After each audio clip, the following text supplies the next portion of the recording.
Welcome back to the Dogs of Ancient Egypt. Let's talk about one of my favorite pieces from this corpus, the one that I lovingly call Spot. This is dog number 358. This is a small faience figurine of a dog with black spots all over his body. It dates to the Middle Kingdom, but it is unfortunately unclear where it was originally found. I have to guess it was probably found in Lisht, and I'll explain that in a little bit. It was purchased in Egypt by Sir Ernest Wallace Budge, who was the former director of the British Museum, which is where the piece is now currently located. It was donated to the museum in 1891, and sadly it's not on view at the moment, which makes me really sad. While these figurines of dogs seem very simple, there are countless faience dogs that were made during the Middle Kingdom, and a lot of them are found in Lisht. It's just one of the locations that a lot of these dogs tend to be found in.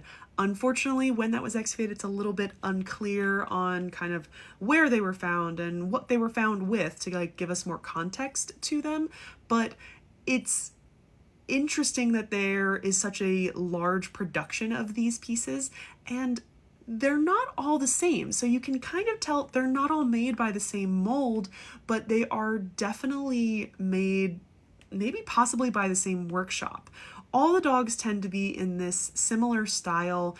They tend to be quite short and stout, also implying possibly that they are depicting puppies and not dogs.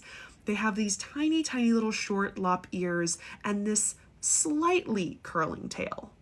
It's not nearly as curly as the ones that you see in the Middle Kingdom, which literally sit upright. That also might just be a drawing convention so that people would be able to tell in that profile that this is a tail.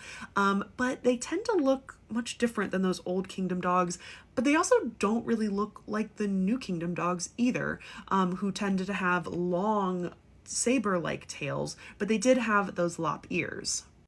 My favorite thing is that almost all of these dogs from the Middle Kingdom all look so the same because they added these small black spots over them.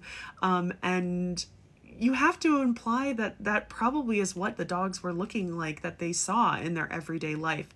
And it's just not something that you expect with all these little, not quite Dalmatian because they're not everywhere, but not like the big splotch, like the big portions of the dogs that are in different colors. These are distinctly spots. And out of all these different statues, I think this is one of the best preserved pieces. And the reason it's my favorite is truly because of the spots that are over both of the dogs' eyes. So what do you think these statues were used for, and do you want to see more of these?